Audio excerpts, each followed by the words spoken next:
un miracle pour vous. C'est ainsi que je veux démarrer mon exhortation et cette parole d'encouragement ce matin. Un miracle pour vous. Vous trouverez, en relisant dans les textes des évangiles les nombreuses situations miraculeuses, je suis persuadé que vous trouverez là un encouragement pour votre situation. Il y a forcément, dans la quantité de ces miracles rapportés, il y a forcément une situation qui ressemblera à la vôtre, une condition qui rappellera la vôtre, et puis un miracle qui vous encouragera et qui vous dira que le temps des miracles n'est pas passé et qu'il peut y avoir pour vous une bénédiction particulière aujourd'hui. Tenez, prenez par exemple ce que Jean dira à la fin de son évangile. D'ailleurs, l'évangile de Jean n'est pas celui qui rapporte le plus de miracles. Il n'en rapporte que 7. Mais néanmoins, il est dit ceci concernant ces actions miraculeuses de Jésus. Jésus a fait encore, en présence de ses disciples, beaucoup d'autres miracles qui ne sont pas écrits dans ce livre. Mais ces choses ont été écrites afin que vous croyiez que Jésus est le Christ, le Fils de Dieu, et qu'en croyant, vous ayez la vie en son nom. Ces miracles ont été rapportés, ont été faits par Jésus simplement comme pour attester de sa gloire, attester de sa divinité, rendre témoignage qu'il n'était pas un simple homme, mais qu'il était l'envoyé de Dieu, le Messie promis, qui allait accomplir de grands prodiges et de grands miracles. D'ailleurs, dans cet évangile de Jean, les miracles sont véritablement divers. Vous prenez au chapitre 2 le fameux miracle aux noces de Cana, où de l'eau sera changée en vin. Un peu plus tard, au chapitre 4, nous retrouvons Jésus interpellé par un homme, officier du roi, dont le fils est gravement malade. Il va supplier Jésus de guérir son fils, ce que Jésus va faire. Et écoutez bien, à distance, il va simplement dire à cet homme, rentre à la maison, ton enfant vit, il a été guéri. Et c'est ainsi que cet homme rentrera chez lui quelque temps plus tard, de retour à la maison. Il questionnera pour savoir à quel moment précisément son enfant avait été mieux. Et c'est exactement à l'heure, au moment où Jésus le lui avait promis, où Jésus le lui avait annoncé. Et puis on continue notre lecture de l'évangile de Jean. On arrive au chapitre 5.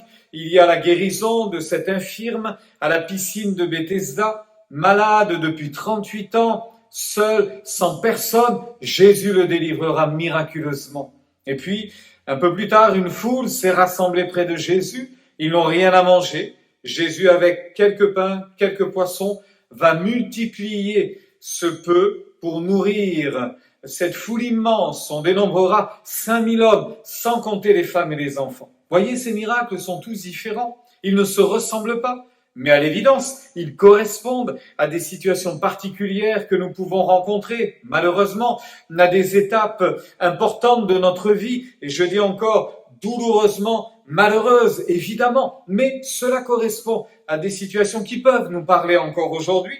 Je ne voudrais pas manquer de vous rappeler que Jésus a marché sur l'eau lors d'un moment particulier, alors que la tempête s'est soulevée sur le lac. Jésus vient au secours de ses disciples en marchant sur l'eau. Un peu plus loin encore, le voilà qui intervient en faveur d'un aveugle de naissance, qui va être guéri là encore, miraculeusement, et qui va être pris à partie par une foule de personnes sceptiques, et lui de dire comme conclusion extraordinaire, je ne sais pas qui est celui qui m'a guéri. Il se prénomme Jésus. Je ne sais pas qui il est. Je sais une chose, c'est que j'étais aveugle et maintenant je vois. Quel beau témoignage, n'est-ce pas? Je pourrais vous parler de la résurrection de Lazare, qui était malade malade et puis mort depuis plusieurs jours. Il n'y avait absolument aucun espoir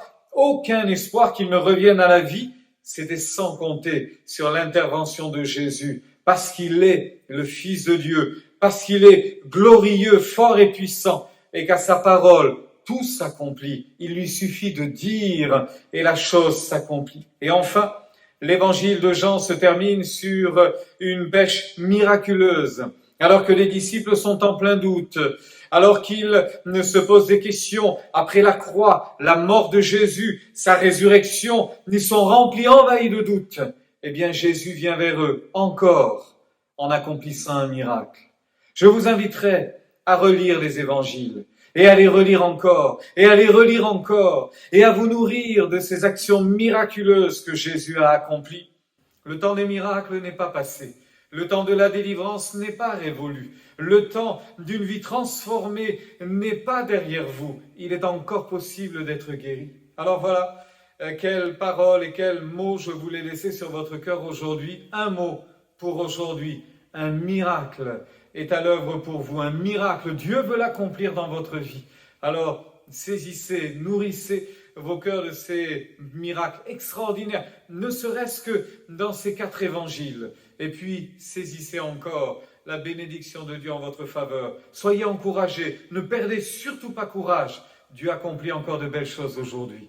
Que Dieu vous bénisse, qu'il vous accorde sa grâce, mais qu'il vous relève aujourd'hui.